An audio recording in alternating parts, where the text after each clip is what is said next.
Hagerty is the world's largest provider of specialty insurance for enthusiast vehicles and supports keeping car culture alive through youth programs, the Historic Vehicle Association, the RPM Foundation, and more. Hagerty is home to key programs such as the Hagerty Drivers Club, Hagerty Drive Share, Hagerty Valuation Tools, the Hagerty Drivers Club magazine, and much, much more. For more information, visit their website at hagerty.com. PCA Sim Racing is proud to have Hagerty Motorsports as its 2021 title sponsor.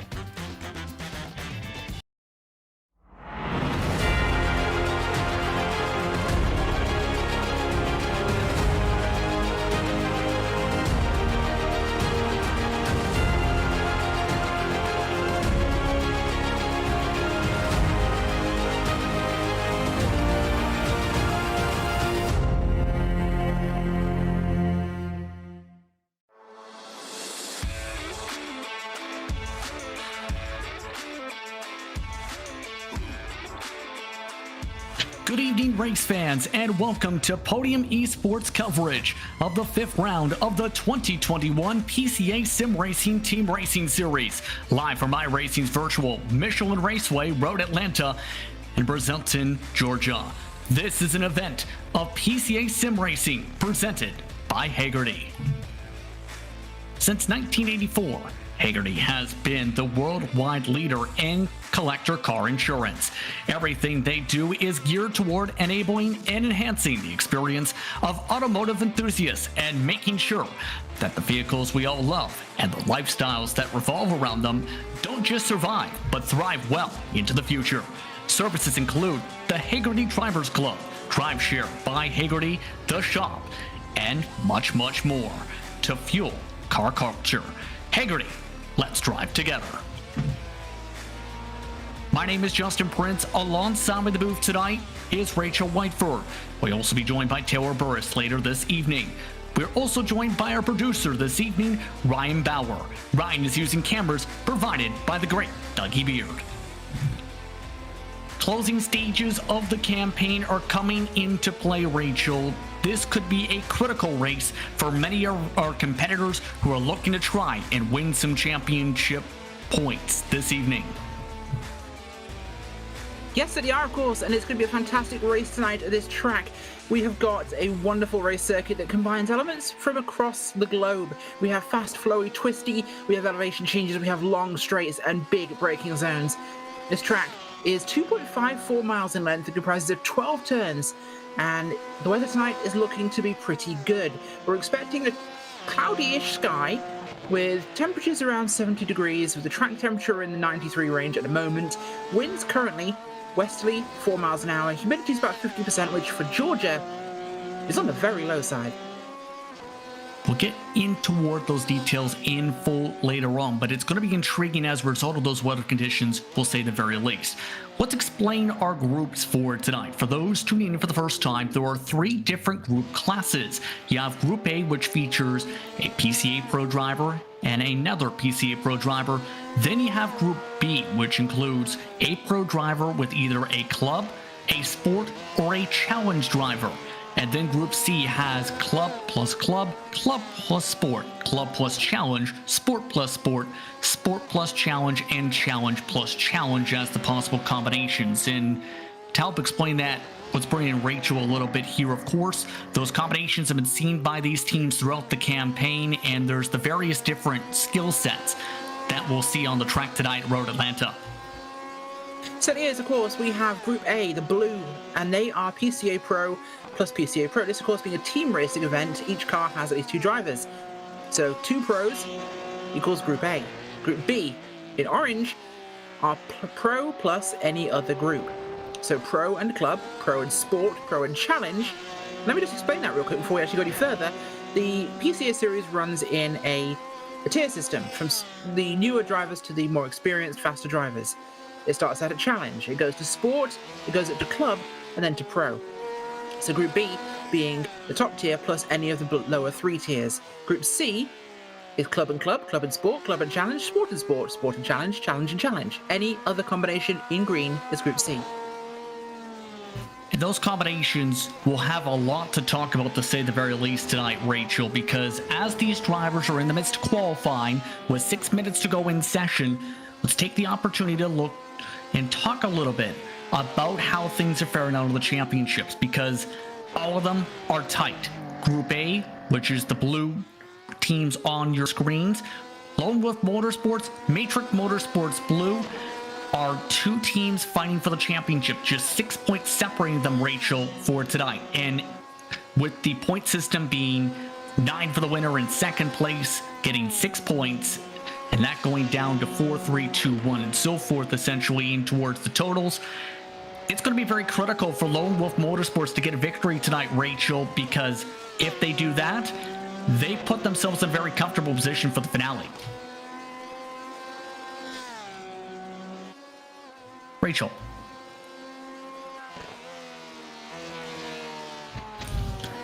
On that note as well, it should be worth noting that for Group B, Q Cup Racing and We Was Robbed Racing are separated by just one singular point entering today's action, and Group C is separated with Gen Pop Racing and Matrix Motorsports Green by 3 points in total in the point standings tonight. And you also have ARPCA Daves with the two Daves in the respective cars, currently just 6 points behind. So the championship fight is expected to be fairly busy.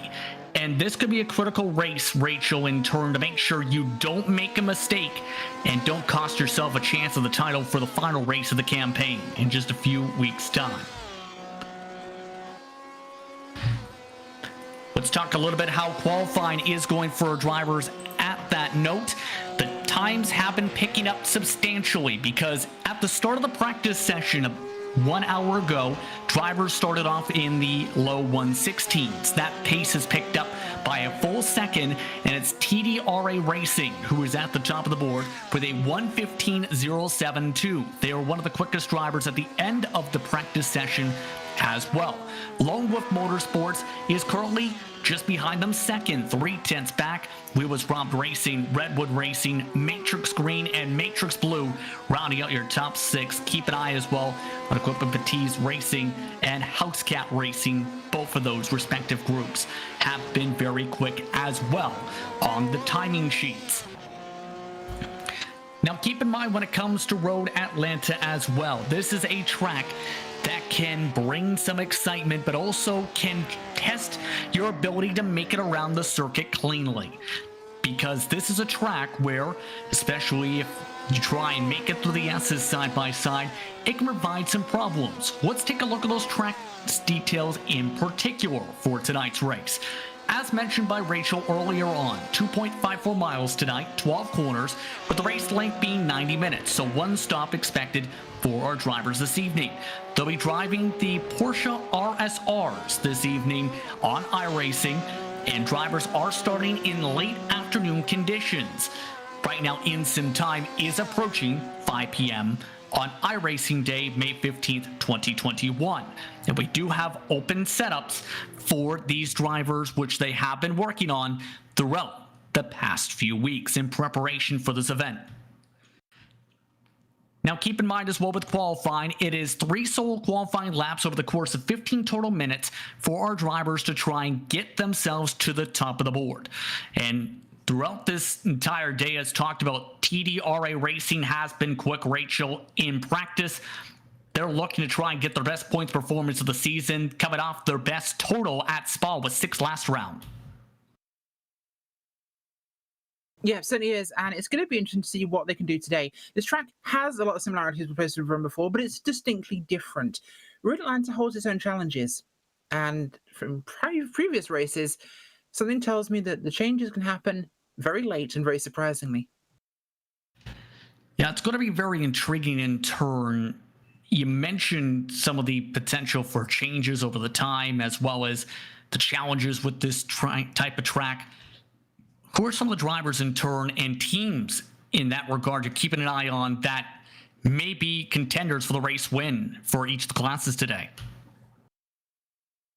Yeah, certainly is. And these classes are going to be careful because we're going to end up in a situation here where, even though the cars are the same, it's going to be very tricky because we'll see speed differences and we'll see people lapping, and the class racing will have that sort of difference. So we'll have to be very careful around the traffic because there's going to be no outright advantage between the cars. That's going to make it so challenging in turn because of how tight this track can be, but also the potential for attrition, Rachel. And keep in mind, for some of these drivers, it could be some challenging performances, to say the very least. Many of the Matrix cars, keep in mind, we've seen a lot of the Matrix machines towards the front in some of these events are scattered about. Matrix Blue, for example, is 6th in qualifying. And we mentioned the importance of this race for them. That is a good 5 positions behind Lone Wolf Motorsports for Group A in total. But our drivers have 30 seconds remaining before the starting grid. What else should we keep in mind for tonight as these drivers prepare for what's expected to be a fun 90 minutes? Well, it entirely depends. I'm not sure what our time is going to behave like tonight because it could be faster than normal. So we could see the conditions change light-wise for them. I don't expect it will, but it's still going to definitely pose a potential impact. What we'll see is dirt getting kicked onto the track. We'll see marbles. We'll see the race line heat up. So this will change the race over 90 minutes, and we'll have to see just how that actually does go. On that note, our drivers have wrapped up qualifying. Let's take a look at your starting grid. Let's go 10 at a time with TDRA Racing setting the pole time by a good 0.3 of a second over Lone Wolf Motorsports.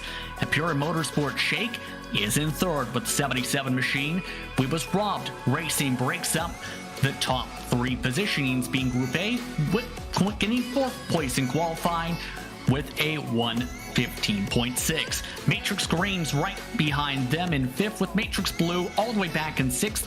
Redwood Racing, Youth Brothers Racing, Housecat Racing, and Matrix Black. Your top 10 tonight, Rachel. So they are in 11th place. We have the 94 of Flying Lion Racing, along with 12th place, 29 of Matrix Purple. 13th is TGR Racing, and we have Gen Pop Racing in 14th. All of those Class B, or C, sorry, Class B. Drivers we have are Equipped Vitesse. In 15th, we have Q-Cup Racing in 16th. Actually, I got that one backwards. That is now Group C. 2 Bad Drivers in 17th. 18th is Group B's Angry Turtle Racing. Oh, and 25th, we'll go to the green flag. We'll come back to later. Drivers quickly getting themselves to the green flag. We're underway for PCA action from Road Atlanta. And already a bit of contact entering the first corner. That is amongst the battle for around 5th or 6th. Youth Brothers Racing, Matrix Green, Redwood Racing all getting tangled up for a second as they make their way through the S's for the first time. Single file amongst the top 10 now after a bit of pushing and shoving early on. Yeah, they have to be very careful here, of course. The track will not be forgiving in this early stages. We have a car going off the track there, just ahead. Couple. Imperial. That's Lone Wolf. Oh, that is TDRA, your pole sitter amongst the cars stuck at the side of the road. You also had the Youth Brothers Racing machine crash. That was James who was driving behind that wheel, just driving on by. But Rafael Amorium has crashed a second time after this incident. Again, your race leader, the first time out of treacherous turn 5, makes a critical mistake. He certainly does, and of course he is running solo tonight, unfortunately, due to circumstances he can't control, and that means he's not actually eligible to compete in the event based on iRacing's rules. Now remember, we're operating on a fair share situation, and that car's slippery as all heck here. The TDRS machine gets slippery out of turn 7 there, but a fair share means that every driver has to complete at least a quarter of the race. So, if you're on your own, that doesn't apply. So unfortunately, they don't qualify into this one, unfortunately, which I guess crash lucky. So everything is essentially snowballed as a result of all of that. You have that situation with the solo driver. Then on top of it, have the incident, and in turn, now that car is all the way back in the 20s. Lone Wolf Motorsports, as a result, is in the race lead with Michael Polasek trying to lead the pace. They ran 123s to start the pace off in this race. Among some of your biggest movers, Q-Cup Racing picked up 8 spots off the green. Yeah, they really have, and it'll be exciting to see what they can do with this team. Q-Cup Racing have been pushing pretty hard here from their class, so we'll see what they can do with this one. But It's still early days right now, and there's a lot of time still to play for. It's not really possible to predict something this soon, an endurance event. Of course, season-wise, we've seen some strong performances, and we can predict based on that, but like I said, this track can bite you from start to finish, and we'll often see a lot of the mistakes happening at the end, and a lot of them unforced. This track is exhausting, actually, to drive. Yeah, such a rhythm track in turn, but also, as you mentioned, a bit of a physical one to make sure you don't make those mistakes. Let's take a look. P3, this is We Was Robbed Racing. Robert Rattray is in that car to start things off for tonight. Currently running in the choo-choo train as they have broken away from the rest of the pack by a second and a half. Yeah, that's going to be big for them. Make sure they've got a good space here that can really help get them some breathing room, and that is something you want early on here. You want some room, you want to be not too close to other cars just to get settled in, get the tyres warmed up, get yourself settled into that racing rhythm, and find your way at this place. Absolutely. This is all going to be very intriguing in turn with how this plays out tonight. Some battling in the midst of the pack. That's for 11th position. Matrix Black you were on board with. Trying to take a peek towards the inside of turns 6 and 7. And keep in mind, that's going to be a critical section tonight to make sure you get the proper pull for 10A and 10B. Yeah, it really is, and they're going to have to be cautious with that section because we do see most of our issues down there. It's typically where we get crashes happening, it's where we see people making big mistakes, and you've got to not be overzealous there because racing too wide into that corner, there's not a lot of room, less than you expect. And here's the example of what you can do towards the back grouping if you're able to time things up right down that straightaway. You get a run, you can make the dive. The car you just seen with damage, remember that is Hughes Brothers Racing, who was involved in that lap 1 turn 5 incident, passing by David Palmer, the ARPCA Dave's machine. That is now moving that car back to 23rd position. All things considered, not too bad of a damage from that situation as we see Q Cup Racing trying to settle on in behind House Cat Racing. Yeah, Q Cup trying to get themselves comfortable there. It's going to be a good position for them, but they're getting pretty close to some things at the moment. In fact, just behind them, we're going to get some real action. They've quit the test just behind that grouping. You can see them in the background coming out of 7 there. Oh, trouble in that line. That's Gen Pop Racing just got turned around. Jeff Smith to the inside wall. He's now off into the grass after that trouble as he comes out of the middle of racing traffic. Gen Pop Racing just about got smashed by several cars. Turtle Racing just barely avoided it. Turtle Racing just got turned. Let's take a look at the replay as things have escalated from this rejoin, from this incident. Well, it started with Gen Pop Racing getting shanked to the prison yard, and then all of a sudden everyone started piling in and the guards came out with beanbags. Keep with this because it gets worse from here. This could be one of the most dangerous rejoins I've seen this year. And then that in turn sets up those next 2 cars at the front of the line to an incident at the end of the straightaway. Yeah, that got interesting fast. Like I said, things can spiral at Road Atlanta very rapidly, and one incident can turn into 4 if you're not careful. So hopefully these guys get themselves settled down and we can get back onto our racing. Right now, Lone Wolf's still out front by a good margin here, and they're putting in some good times. They're going to just over a second to Imperial Motorsports Shake, which is going to be good for them. We've got Chris Pies in that car currently, with Wheelers Rob Racing behind them, with Robert Rattray behind the wheel. So at least this team have a Rob in their car with the name of the team. And that's going to be very important in turn. You have to think, Rachel, to break the toe like Michael Polasek has done, because you break that toe, you take away the chance for drivers to slipstream by you down that run from turn 7 to turn 10. Yeah, it's one way you've got to be really in a good position for that to happen and to get that good advantage. So it's important to make sure you do get that run there. A lot of the places, Road Atlanta exemplifies one aspect of motor racing where it's not how fast you can get through a corner, it's how fast you can exit that corner. And with some of these massive straights we have at Road Atlanta, it's so important. Take a look now at the battle for 9th meanwhile, as it's going to be a bit dicey with Flying Lion Racing trying to make the dive that time through turn 1. Couldn't get the grip to make that stick. But it's all going to be intriguing in turn how some of these drivers attack this race, knowing the gaps are already getting significant. It's to where some of the groupings have gone to 2 to 4 cars on average throughout the pack, such as this one for around 20th. Yeah, it certainly is. And we're looking down here with Robert Cottle from WWZ Racing. And they're in a good mob here with two bad drivers, Hugh Brothers Racing, Team GP Sport. We've also got Gem Pop behind them now, trying to recoup their positioning. This is where the mob can become a little bit hard to breathe in this track. It gets incredibly congested, incredibly fast. For a long track and a fast track, it's not a very wide one. Car you're on board with, remember, was your pole sitter, but is, from what we've been told, running solo today, so keep that in mind, that machine trying to do the best they can on their own tonight. For the name of racing. Keep an eye on what the 8 machine does as we see the battle going on for second position once more. Give credit for We Was Robbed Racing. We talked about the various classes. Again, this is among the drivers who is in that championship fight for Group B. And this is exactly what you have to think you need to do, Rachel, if you want to throw yourself into the championship fight and in turn possibly take over the championship points lead. Yeah, that's a possibility that can happen. And with this being such a neck-and-neck race, I think this is a real opportunity for that. You know, we talk about places like Spa being, you know, a coliseum of speed. That's Bristol's name, of course, but Spa is, shall we say, the royal court of speed. It is majestic, it is grand, it is so beautiful. This is the octagon of speed.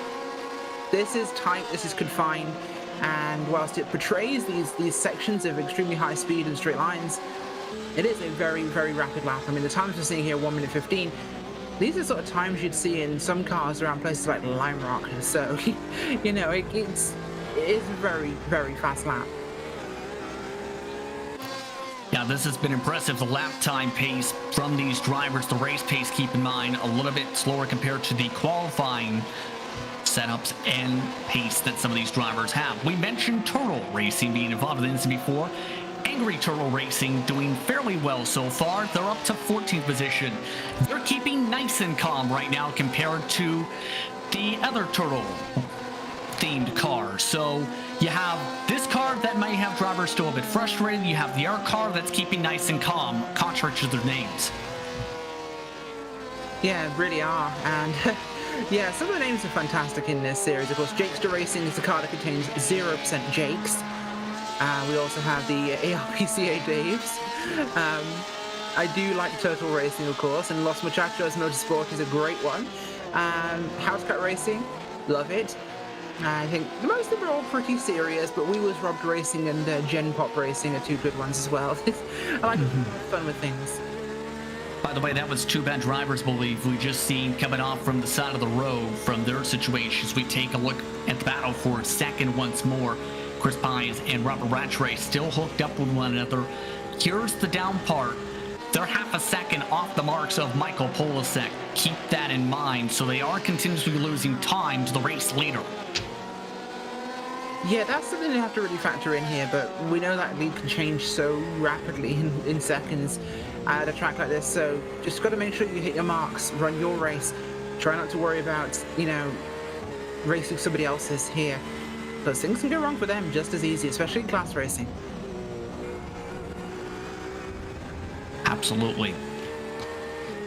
Just past 11 minutes into tonight's action here from Michelin Raceway Road, Atlanta. Followed along with Fly and Ryan Racing. This is J.R. Gregory, who is currently trying to make a move for ninth. Keep in mind, this has been a fairly aggressive battle. There have been a few different pokes to the inside of that 982 machine, but just hasn't been able to build up the run he's looking for, Rachel.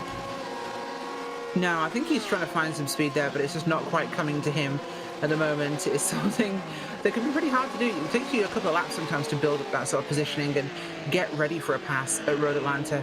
It can be incredibly congested, incredibly difficult to try and find those millimeters of ground that you need.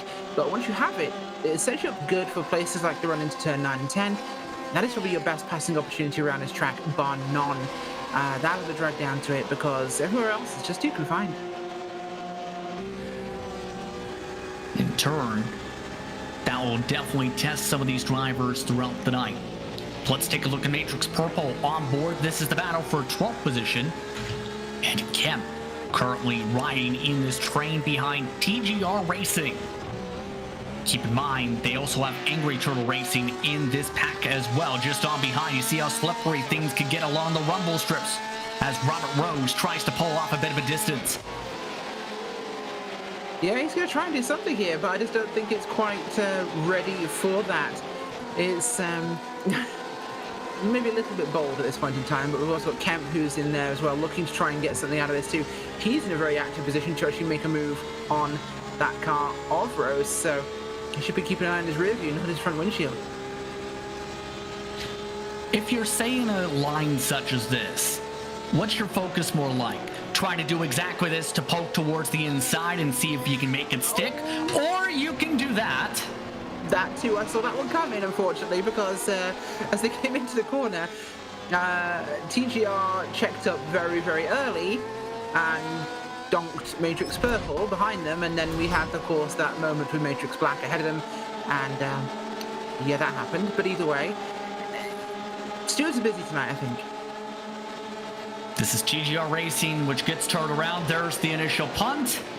And there's the rocket to the left rear tire to spin him around the midst of the racetrack. Tough break for Robert Rose as that shuffles him as a result to the 20th position.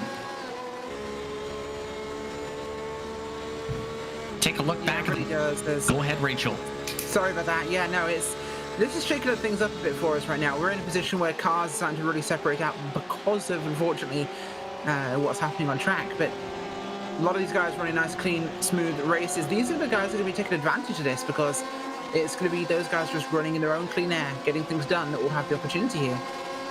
The question was trying to weigh before that incident was, do you want to try and go if you feel like you're quicker or safe fuel? It seems as though a lot of the drivers have gone with the safe fuel route, which is a lot of what drivers do in these types of races, Rachel, in theory. Yeah, saving fuel can work, because we're looking at really a one-stopper here, so it can be done.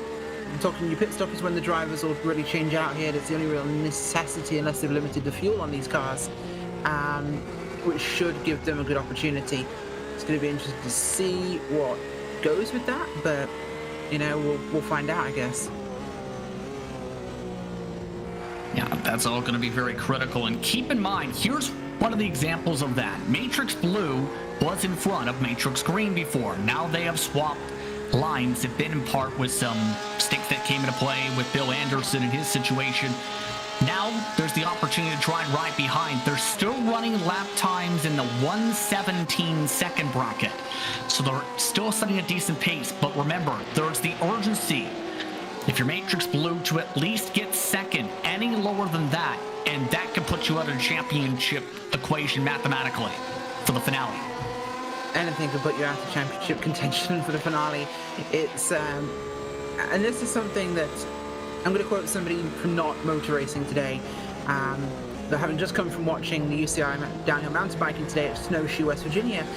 Logan Bruni, one of the racers there, came out with a very important statement that he knew that this season he wasn't looking at the overall, but that didn't mean he couldn't go out there and prepare himself for next year. Why?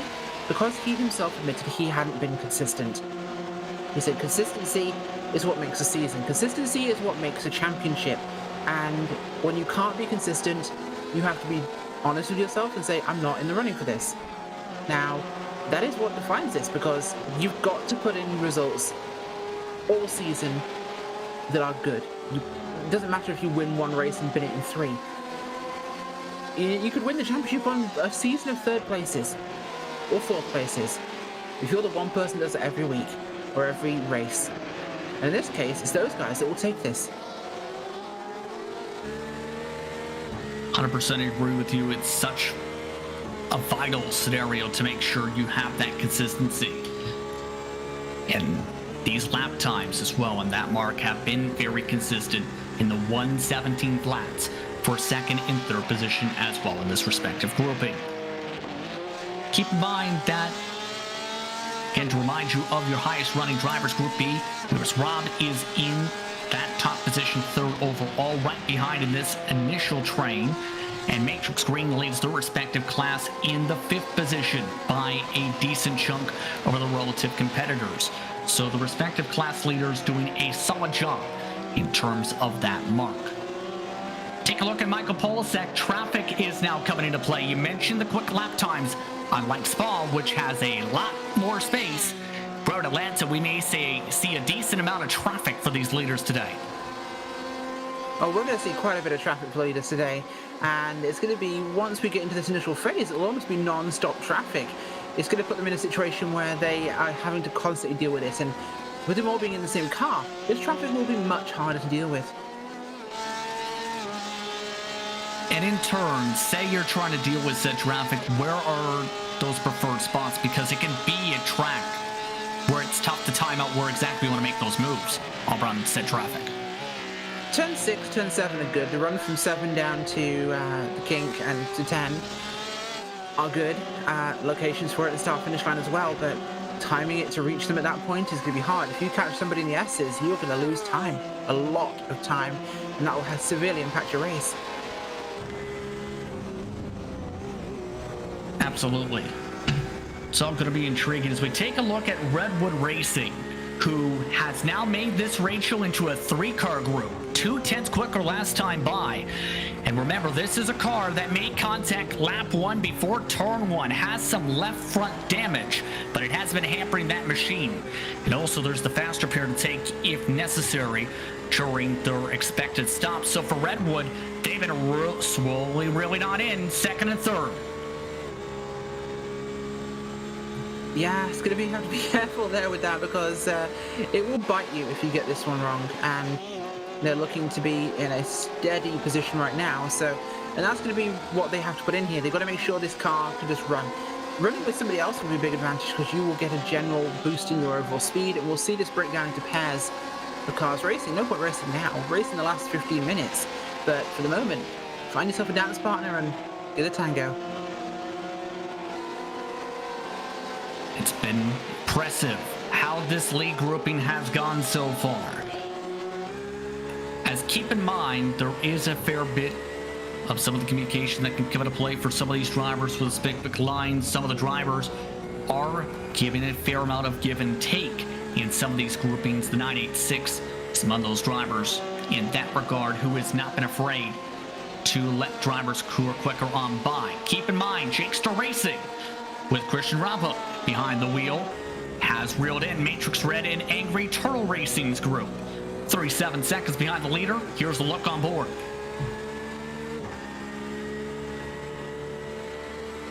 Looking forward to see what they can do with this, because running at the rear of this pack should give them a great view not only on the cars ahead, but on what they have to achieve in this race. Now, the 88 machine has been pretty quick so far. They've made up a few spots, 4 to be precise, and now they're on top of Matrix Red and Angry Turtle, so this could be a good advantage for them to try and gain some positioning and see what they can do. Now, of course, they're in a different class, so it's not quite as relevant, but they are looking for a quick Vitesse up front, if they can get there.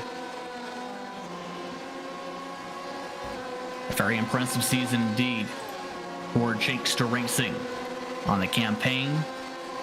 Looking to try and get themselves in total points. They have had great speed throughout the campaign. Let's look back towards that battle for 2nd position overall on the racetrack, where Redwood Racing is on the 3rd step of the podium for Group A. Still is mowing down the lap times, and keep in mind the race pace with the clouds above the racetrack and the track temperature in turn dipping, Rachel, have all of a sudden picked up despite the worn tires by half a second since those clouds started settling in a few minutes ago. Yeah, if anything, the clouds coming in will really be a balm to these drivers, because suddenly the air temperature dropping, track is cooled by 6 degrees down to 27 Fahrenheit, which means that we're seeing a track that's much grippier for these cars. So those worn tires will suddenly feel real nice for these guys. And you can see the headlights shining brightly for some of these drivers. In fact, here is an interesting thing to keep in mind as well for tonight's race, in case this becomes necessary, because there was an iRacing patch today, Rachel, that added some new buildings to Road Atlanta, fixed some various things. But here is the intriguing part. They added lighting for night racing. to the racetrack as well. So there is lights now around the circuit to add more visibility for a night race at Road Atlanta. That could be a monumentally useful thing to have, and will certainly make things quite different. Never seen this place at night time, so it's exciting to hope we'll see that at some point. Yeah, that's going to be intriguing. Keep in mind for later on this evening for the final few minutes of this race as we see how these drivers continue this line through. Already approaching an hour and 5 minutes to go on the clock. Drivers are having an estimated 53 to go this upcoming time by. Leaders have already left 27th. They are reaching about 26th and 27th position on track. Flying Lion Racing, we've mentioned them a few times, has been flying. House Cat Racing, though, they have ventured backwards. Yeah, unfortunately, House Cat Racing are in the kennel with the cone of shame on compared to Flying Lions, who are roaming free on the savannah, as my puns run dry. It was a good pun. Almost like kitty cats in that regard. Yeah, it almost had, some real potential to it, as we both had feline team names. I thought, why not go for it? Let's see where this one can land up. By the way, Chachos Motorsports did end up cutting the turn 10 A and B section of the racetrack. Know you like that team name as well. Throw them on the drivers who ended up getting passed by the race leaders just moments ago. You see their car now on screen. That's David Purdy behind the wheel. Not been the prettiest day for the 23 machine today, despite the pretty paint scheme. Well, to race control, Los Muchachos have become Los Banditos. Oh, they're in the grass, too. So they've had some problems. Redwood Racing we now follow along with. In that regard, they're starting to drop back a little bit all of a sudden. 4/10, and keep in mind, when that car we were just talking about moments ago rejoined, it was alongside that battle. That'll really make things a little bit more congested when you've got a car rejoining amongst an ongoing battle, so you have to be very careful. Look at it, Raceway right now from We Was Robbed Racing, currently running up towards the front, so things going very well for them, but we'll have to see how it plays forwards. Yeah, the pace definitely picking up a little bit amongst these drivers and some of the aggression levels from what would be a great run. Here's the look back at House Cat. Meanwhile, they have now lost 8th position. It's a +7 for Equipities with Jared Roadheaver now up to that spot and looking to pull off and away as they navigate more traffic along the side. So House Cat Racing was strong at the start of the race, it seemed. Now they have fallen off, and why do you feel that could be in that regard, to seeing that pace just dip off a cliff? Well, it could be the tires, it could be the track conditions changing. We've seen the sun come out a little bit more right now, changing things slightly, but I mean, the Vector have also come in with the snippers.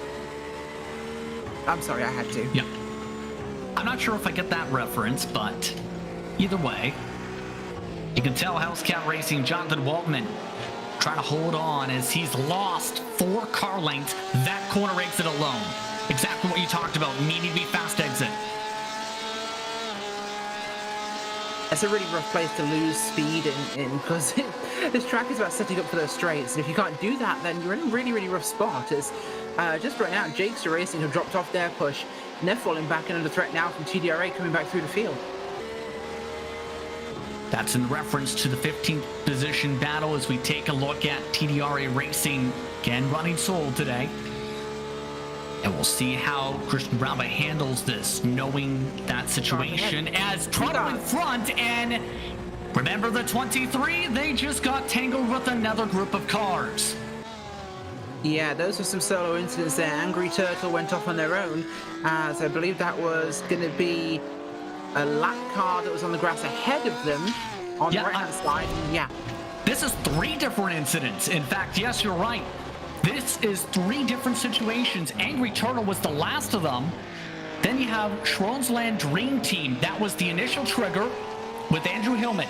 He was letting cars go. He clipped the grass on the entry to turn 10A. Behind them, David Purdy, he ended up trying to go right behind Matrix Black, nearly ran them over, went off the inside wall. Then you had Angry Turtle in their situation overcooked their corner and turned their car left into the inside wall. It was a cascade of situations in turn ratio that all seemed to go through turns 10A and 10B, with it being the common denominator. Yeah, 10A and B are the trouble spot of tonight's race. This is exactly where I thought the problems would be occurring, because it's the most unusual corner for them. It's this one where you're coming to a huge braking point and you're having to make a big change in direction, which means the car's weight is shifting, and that usually upsets a race car. So chicanes are there because they're hard. They slow you down. They force you to reduce your speed, and if you go through them too quickly, it bites. Yeah, you don't want to get bitten like a snapping turtle. Angry turtles don't like being bitten by walls. I love that you're joining in with the puns. Thank you. I tried. I rate that 4 apples out of 10. It was a good effort, but it wasn't quite there. A little bit too correct. But as things go, Lone Wolf, I'm not going to do it because you'd expect it. Out front, currently doing a good job. And Imperial Motorsports Shake are definitely doing well right now. And that is Chris Byers behind the wheel. We was Robert closing in though. That is a big part here, as we've got Rob Rattray at the back of that group, along with Redwood Racing joining him too, with Dave Schwartz. And let's hope the Schwartz is with him today.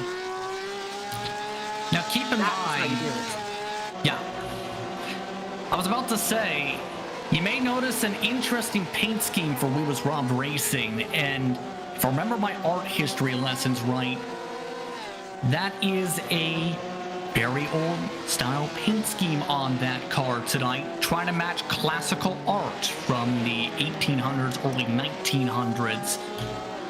So trying to be very artistic. That looks like Van Gogh, I think.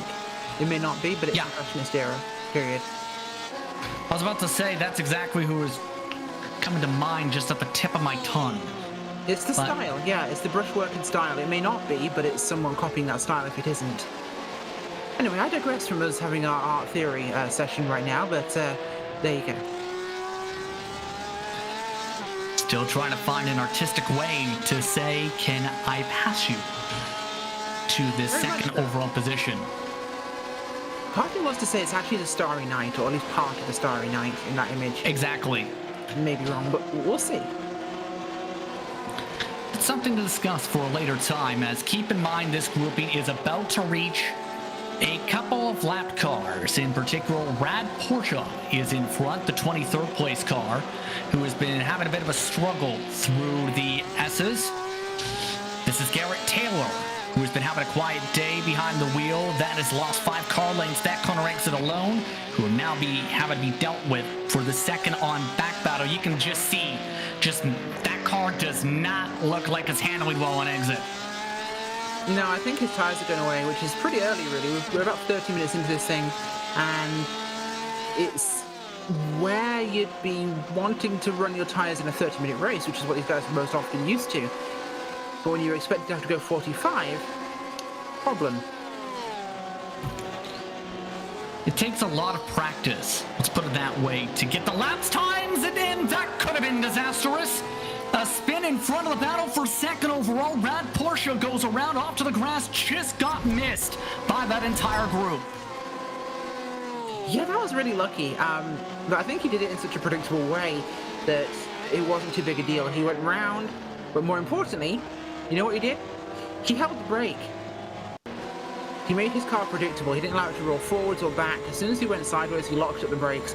He held that car predictable, which meant that when cars approached him, they knew which way they could go, because the car was going to be stationary. It wasn't a moving target. It wasn't continuously rolling forwards or backwards, changing direction.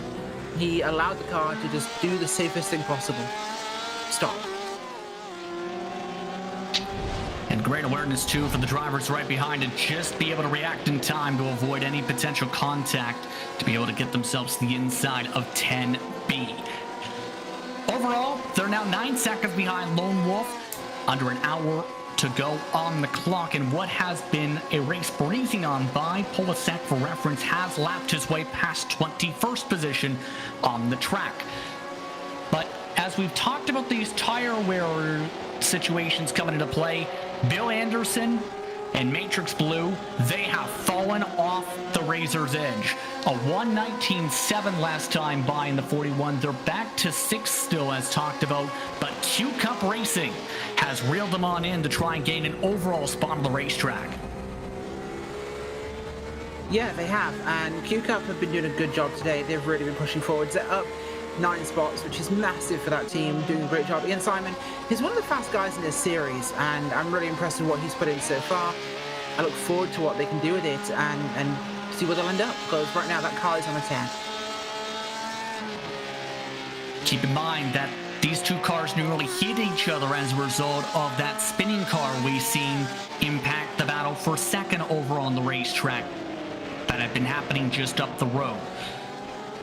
So, for reference, for Bill Anderson, 7 seconds lost to his fellow Matrix car, the Matrix Green Machine, and Matthew Siddall. I'd like to take the time to welcome the third man of our crew for tonight's action, Taylor Burris. And Taylor, it has been an intriguing one so far. A decent amount of incidents have come into play that have impacted a few drivers, but it's Michael Polasek who has set the tempo 9.5 seconds up, Taylor. Well, it certainly is the case when you have a driver such as Michael Polasek, a former series champion of the PCA competition, out in front. But as we just saw a few moments ago with that incident, Road Atlanta tests the mights of any driver here with these Porsches competing in this endurance event. But as we approach just under an hour left to go in the race, strategy as well as focus and the mental state of these drivers is going to be the key figures for them to take home a class win or the overall checkered flag here later today. And keep in mind, we talked about this a little bit with Rachel.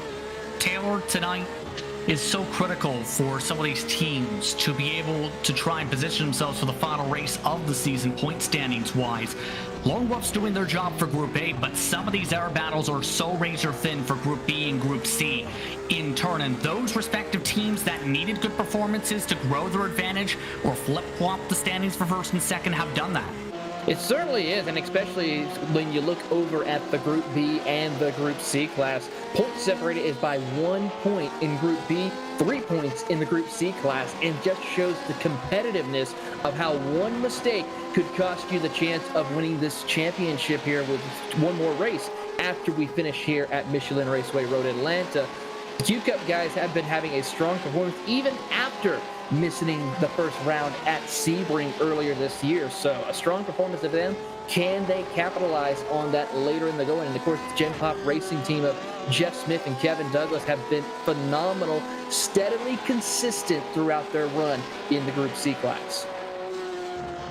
Here's an interesting roll of the dice. Keep in mind, coming into play, the Matrix cars, some of them have rolled on in. Matrix Red is taking service at the moment. Matrix Blue has just joined them in the pit lane, with Bill Anderson rolling himself to a stop. And this is towards that top end of the pit window, electing to go for the undercut, it appears, Rachel. Undercut could be a good idea here. It's something to do to put yourself in a good, safe position, but might be too soon. It's a little early, but they're in the fuel window, so why not? Keep in mind, drivers do have to swap here as per rule regulations. Cameron Martineau has now jumped in for Matrix Blue. Matrix Red is Thomas Doherty now for his swap. Michael Polasek, meanwhile, his gap in turn is up to 10.3 seconds.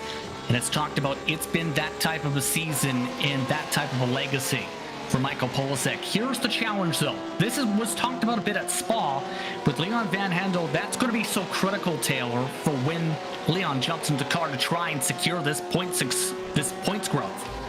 It certainly is, and that's going to be the key figure here. We've seen Leon Van Hendel when he gets behind the wheel of this Porsche. He's been known to make a couple of small mistakes that could have cost him the win. Thankfully, they have not been able to lose but only one race this season so far.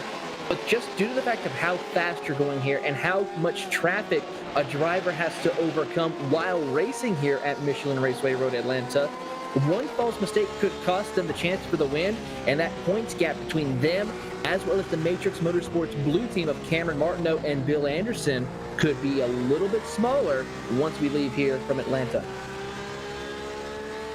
There's definitely going to be a lot to think about in turn. You don't want to make a mistake if you're that group right now. By the way, Redwood Racing, We Was Robbed Racing have swapped positions, and now they're looking to swap again. Robert Rattray trying to run on the right side, going into 10A and 10B, gives the pinch, rips away that third over spot once more. Interesting decision to fight like this, Rachel. Amongst these cars again, keep in mind, We Was Robbed is still the class leader regardless of how this turns out overall-wise. Yeah, they are. Interesting to race when you are in that position, but I think they just want to race regardless, because it is track position. Now, how that plays out, I'm not sure, but they're being relatively fair about it, but turn 10A and B is the place to do a pass. But here's the thing. That fight in turn, Taylor, cost them 3 seconds to Chris Pies. It certainly did, and that's going to be the trouble when it comes to racing here at Michelin Raceway Road Atlanta. The give and take. Of course, We Was Robbed is running in a completely different class compared to the rest of these drivers inside the top 3. So it's going to have to be a bit of balancing, taking your time. We still have just under an hour to go in this race, where a lot of things can happen. Play a little bit of strategy to see what you can do, but for him being the class leader, there should be no pressure for him as just focusing on running laps, staying ahead of his competitors. Taking once more a look at House Cat Racing. And I will say there is a surprising lack of house cats on this green machine, as they have been trying to use a laser pointer to chase down the 982 for a decent bit after their swap a little while ago. You're trying really hard at that, aren't you? Yes. A for effort there, Justin. A for effort. I like it. That was good. Yeah, that was actually a good one. You could say, you know, the House Cats Racing guys have really poured on the catnip for this one, and they're absolutely scratching at the post to get going here. Good one back there. Cameron Martineau, meanwhile, looking to make a good move from behind some other cars who have yet to pit. Robert Rose nearly getting ran over on that entry. Keep in mind the fresh tires seen that Matrix Blue machine recorded one of its fastest times of the race, a 1:16.9, before reaching this train.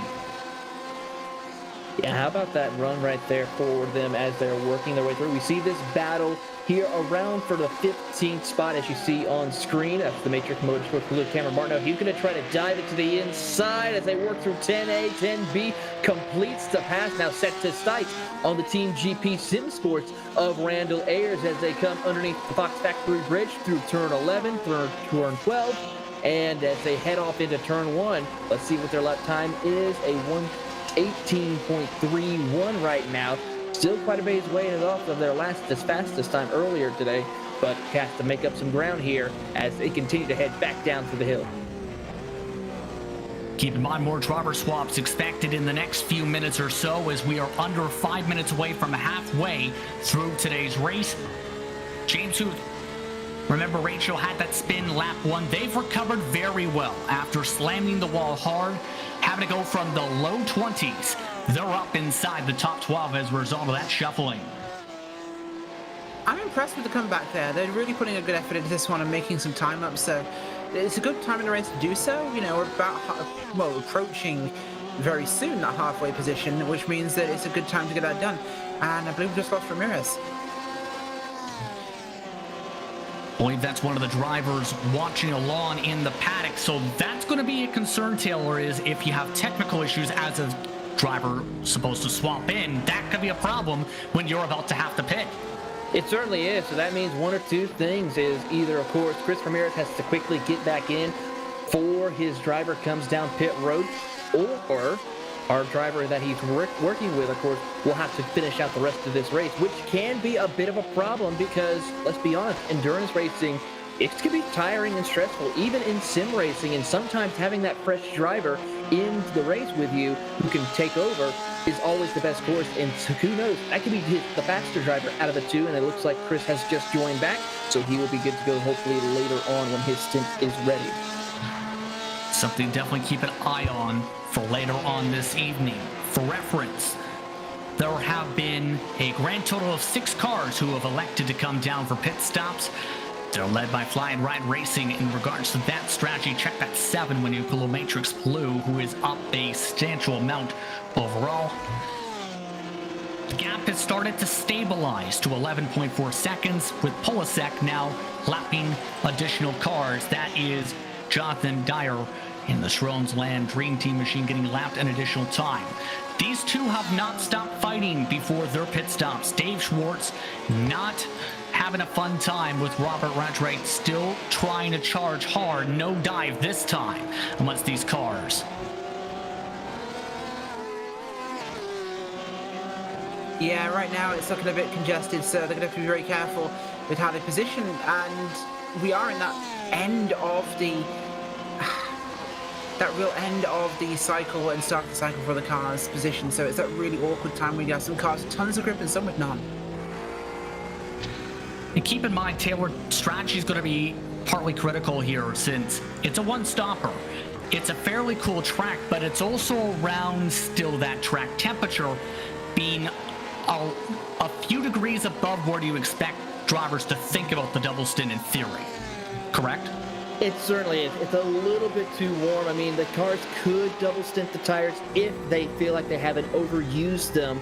But for some of these drivers, if especially they have their fastest driver getting ready to get behind the wheel, for some of them, they probably want to put fresh tires on these Porsches in order to make up as much ground and momentum built to continue racing on here. Now, some drivers may be like Michael Polis said, Christopher Pies, in order to let their other driver get in, they may also give them fresh tires in order for them to have better grip when going out there on the race circuit. So it's all a matter of how long you want to be on pit road. If you're doing a driver change, then yes, you probably might be a good idea to go ahead and put tires on it. But if you're going to be staying in the car, then no, there would be no chance of doing a tire change. If you feel confident with the car's already working with you well, you can go ahead and rejoin this track and continue on. For reference, some of the drivers who have pit have taken a couple different tactics. Matrix Red, we've seen take tires, for example, that was a 1:04 stop.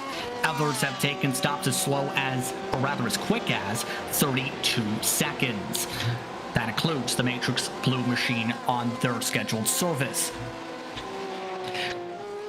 As this continues on, Chris Pies continues to run in his lonesome from Redwood Racing, who was robbed in what has been an impressive day for Chris Pies. Has been running second since lap 1, essentially. Yeah, he has. He's had a really clean race here after the incident we saw for TDRA. This left him in a really, really clean position for this race. So all he has to do is keep his car in one piece, keep it pointing forwards. Now he's looking for good points here, and that's the consistency thing we talked about. Slowly approaching our mark to halfway in this race. It has been an intense one in some moments for some drivers, but as we now cross the 45-minute mark of tonight's action, it's time to bring you the Hagerty Race Break, brought to you by Hagerty. Since 1984, Hagerty has been the worldwide leader in collector car insurance. Everything they do is geared toward enabling and enhancing the experience of automotive enthusiasts and making sure that the vehicles we all love and the lifestyles that revolve around them don't just survive, but thrive well into the future. Services include the Hagerty Drivers Club, Drive Share by Hagerty, The Shop, and much, much more to fuel car culture. Hagerty, let's drive together. In the race lead by more than 12 seconds, it is Michael Polasek and Lone Wolf Motorsports just a few laps away from their driver swap and pit stop. In second throughout this entire time has been Imperium Motorsports Shake. It's been an impressive drive from Chris Pies. We'll see if they can hold on to their 3-second buffer to the third place machine overall, Redwood Racing. The driver that's been with them and now nearly get broken up by the car off into the grass that time in Matrix Red is We Was Robbed Racing. Keep in mind, We Was Robbed is your top driver overall in Group B tonight so far. The top driver in Group C is Matrix Green. Their 5th overall on the racetrack. Matthew Siddle has done a significantly great job. He pulled away at one point by 7 seconds for the Matrix Blue machine. Q Cup Racing, though, is trying to close that gap. They're 8 seconds behind them in 6th overall on circuit, 2nd in Group B's class. Then, Greek Batiz is 7th overall on the track. They've had some good and busy moments with Housecat Racing, who they've ran away from in the past few laps or so by 5 seconds. The 735 is 8th overall. Housecat Racing on the board. Check that. That just swapped with TDRA Racing, with Housecat just electing to duck on. Remember though, this car you see on screen is currently running without a second driver, meaning per drive share rules, that will see them be moved to the bottom of the board in theory at the end of the night. And rounding out your top 9 now after that pit stop from Housecat Racing is Matrix Black. It's been a pretty quiet night for them so far, Rachel. Certainly has been. P10, James Huth from the Huth Brothers Racing. They are currently running in a good spot for them, although they are unfortunately down 2 from where they started. 11th place tonight is Stephen Kemp driving the Matrix Purple 29 machine. Those guys up 1 from where they started, currently running very well, in fact, in their class. 12th place is Cameron Martineau on the Matrix Blue car, and Matrix Blue, they are currently scored 6 back from where they started. Unfortunately not going great for them tonight in the pro class. TGR Racing's Robert Rose is in the 443 machine in 13th. That's exactly where they started. They haven't moved all night, which is surprisingly impressive. And behind them, just actually still on pit road, is Housecat Racing. I guess they're in the box for a while with this one, although they're just leaving pit road now. Those guys are down 5 from where they started, but they're working hard to catch the mouse ahead of them, equipped for tests. Angry Turtle Racing, Chris Ramirez in the 777 there, just behind them.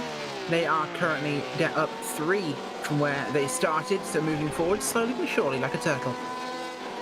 And containing no Jakes, Dante Tornello drives the Jakester Racing 86 machine. They are currently up 3 from where they started, still moving forwards and working on bettering their class result. Coming up behind them, Flying Line Racing with Glenn Dennis behind the wheel. In 17th place, they dropped back 6 from where they started, so a rougher night for them than they'd like, but still on track, so anything's possible. And despite being shanked earlier, Gem Pop Racing are back out and running. Kevin Douglas behind the wheel of that machine, the 986, currently down 4 from where they started. Currently sitting in 19th is the 2 bad drivers of Gabriel Albano. He's currently sitting in that 9th speeding spot after dropping back in from 17th. Rounding out your top 20 as we look further back is Team GP Simsport. Chris Siborowski currently behind the wheel as he's 2 laps down. 21st is the Matrix Motorsports Red Team of Thomas Doherty. Has had a very quiet night as they're running in that 21st spot. Has lost 1 spot since the drop of the green flag. 22nd is the WWZ Red Team of Chip Witt, 2 laps down from his competitors. Very quiet night for him, and in fact hasn't really made any gains. In fact, lost 1 spot since the start of the race. 23rd is the AR PCA Daves of Dave Craig, now behind the wheel, sitting in that 23rd spot. They gained 1 spot after starting in 24th. 24th position is the Turtle Racing of Jason Brodigan. The Turtles are slowly but surely making their ways up to catch up to the Angry Turtles. We'll see if these two will battle it out later on tonight. 25th is the Sconeslands Dream Team. Jordan Dyer is behind the wheel of that orange Porsche as they work their way up through the field. Hasn't really gained any spot, except gaining 2 spots since the start of the race. 26th is the Rad Porsche as Chris Pippin is behind the wheel of that car. And as they work their way through negotiating some faster traffic coming by as they come out from the S's, they will continue to do battle here in 26. Rounding out your 27 car field, the Los Muchachos Motorsports, Dave Purdy. Very difficult night as they're now 6 laps down, still repairing damage, and that is your full field rundown. This concludes tonight's Haggerty Race Break. Tonight, it's going to be intriguing to see how things fare out overall. Again, it's Michael Polasek, still your race leader, still yet to complete his service at the moment. And as he continues to make his way through the traffic, what a turn towards the second place car, because there was a driver bio poll circulated around from the various drivers. And one of the interesting discussion points was, is a hot dog a sandwich? A majority said, no, it is not. Your thoughts, Rachel, on is a hot dog a sandwich? Can you make a sandwich with a hot dog sausage? Yes, you can. A sandwich is typically considered 2 slices of bread or a roll that has been cut in half. But by definition, a hot dog would be a sausage in a bun, therefore making a hot dog the entire meal itself, not just the meat inside it. Therefore, a hot dog is a hot dog. That sounded very philosophical for talking about if a hot dog's a sandwich. No, what is philosophical is if I say, why do they always sell hot dog buns in batches of 6 and hot dogs themselves in only cans of 5? Not where I'm at. They don't sell hot dogs in cans, I will say. Taylor, your thoughts? Well, first and foremost, I never even heard of hot dogs in a can. I've heard of Vienna sausages in a can, but never hot dogs in a can. Usually come in Hot dogs are always in a pack of 5 and the buns in a 6. What does that mean philosophically? I've never seen a pack of hot dogs with just 5, but there's a problem right there if that's the case. I mean, here in the U.S., it's simple 8 and 8. That's all it is. I mean, I was gonna say I've seen 8. Although I've seen buns have 6. I have to. But back to that question right quick. I mean, a sandwich is something that has a piece of bread with it and a piece of meat in between. I mean, it doesn't even have to be. So does that make then a certain thing such as a half a peanut butter and jelly, a sandwich actually is just on one piece of bread? Well, that's an open sandwich. Those are actually culinarily... So would it be then considered an open sandwich? No, because it's closed. A sandwich is defined as some sort of filling between slices of bread. By definition, something between slices of bread, meaning there has to be 2 of them. An open sandwich is a slice of bread or whatever with something on top of it, maybe toasted either way. But there you go, as we get Duke up on Pit Road. Very culinary name over there, mostly for something different entirely, but hey. It's... A hot dog itself it's a separate dish, therefore it doesn't quite stack. So race cars. Yes, race cars. Pit stops are underway. You were saying, Taylor? I was just saying, well, when you see race cars, you usually do want to have a hot dog. So yeah, this is perfect time to be talking race cars and hot dog. Yeah. Very interesting discussion, and I think for a lot of the drivers it might have been a decent thought process. As you see, the driver swaps coming into play. That's Robert Rattray swapping out Matrix Black. Now it's Aaron Ambrosio behind the wheel of his machine. Now the 929 has their respective driver in their car, now too. Polasek, meanwhile, continues to chug along. He is among under 8 drivers who have yet to take service. And keep in mind, that means they can take a little less fuel in theory to have a lighter car for the final stages of this race. As there they go. Yeah, I think the thing here, they've basically pushed this thing as far as they can to make sure that they're running the best tyres at the end of the race. A lot of guys came in as the tyres wore off, and they came in after the shortest stint and they do a long one to the end. Whereas Polasek and Wolf, they're putting it the other way around, the way you should be, with the short stint last. Looking back at Chris Pies, he has now taken over the race lead. This means our first lead change of the night for this evening's event. And the last thing in regards to talking about those driver surveys, keep in mind that for some of the drivers, there was the discussion of what story does your family tell about sim racing in regards to James Huth in particular. For the Huth Brothers Racing Machine, Mark is now in that car for reference. He said his mother waves at the broadcast and asked if we saw her. So some interesting stories coming from those driver bios for tonight's action. We'll say though, this car has had a great recovery. Now they've taken the fast repair, Taylor, so they have a nice clean car to try and get back into rhythm and try and regain more positions. It certainly is a great opportunity for the Hughes brothers as they will currently try to run down the TGR Racing team of Robert Rose. They're 26 seconds back, so they got a tall order ahead of them, but with 30 minutes left to go just about as the clock continues to wind down, they may have a shot to go and get a top 10 finish. Of course, drivers are also finishing up their final rounds of pit stops as well, so it's just a matter of how quickly you can get around the track and if you've already made your pit stops. Taking a look at the three-car battle among drivers who have hit for 17th position. Keep in mind, 2 bad drivers is in the middle square of this fight. Kevin Douglas and Gen Pop Racing, they need to get a move on. We talked about their incident earlier on in this race, looking to try and recover a decent bit of time here amongst this train of three. Yeah, it's critical to try and get time back, but it's going to leave them in a tricky situation. They're going to try and find a bit more room here, so it's the track is very busy ahead, and they're both racing. So, Gen Pop's going to try and slide through as well, but not quite close enough. Angry Turtle going to be the meat in that new sandwich. They have swapped, as you've seen. There has now been the change for the race slate officially on track. Leif Peterson has now jumped into the Pure Motorsport 77. Leon Van Hundel is now behind the wheel of the 747 and leads by a significant margin. Redwood Racing also finished their service with Jason Lisner jumping behind the wheel of the third place car on circuit. Overall, great day for Redwood Racing. But back towards that battle for Gen Pop Racing. They are not making it easy for Angry Turtle at the moment. Tried to go for the up and under through 10A and 10B. Didn't work for Douglas. Well, if the Angry Turtles are snapping turtles, one thing you know not to do living here in the state of Florida is you do not poke an angry snapping turtle. So keep it up with that, Gen Pop, that you may have an incident as one car goes through the cutoff section of the S's coming out of turn 3. I believe that was one. Could not get the number on that one, but we'll take a look at that later on. That was Los Muchos Chachos, in fact.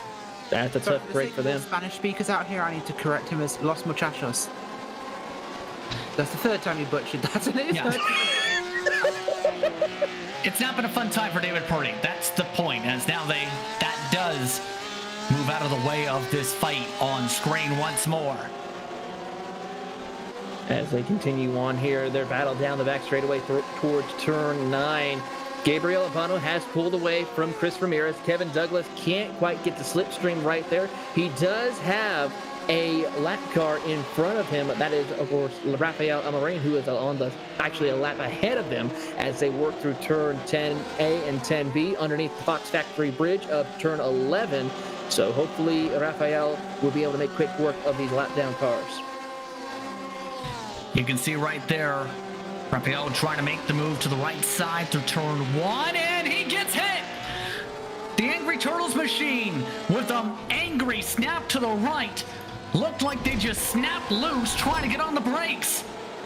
Okay, how many references were you going to go for that one, Justin? As many as he can. He did. I think we could better say Angry Turtles retreat into their shell as the car goes flying off the track and into the tires. And he definitely got the worst of that one, sliding off to the tires and then some.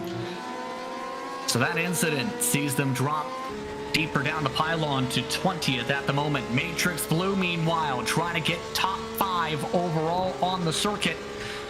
That's Q Cup Racing in front of them. Massive difference in strategies. Keep in mind, Matrix Blue went for the undercut call for this race. They're now up to 5th overall. Q Cup Racing easily giving them the position. Q Cup is still 2nd in their respective class on track in terms of points scored.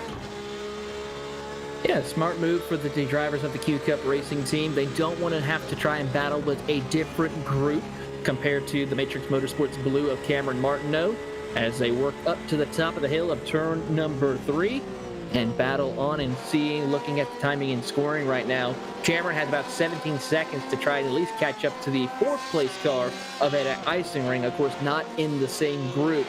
He still has quite a ways, though, to catch up to Jason Lisner. Here's something to consider, too. With the amount of traffic, Van Handel has seen his lead decrease by 3 seconds since jumping into the car and coming off the pit lane. Last time by did have the quicker lap compared to Leif Peterson.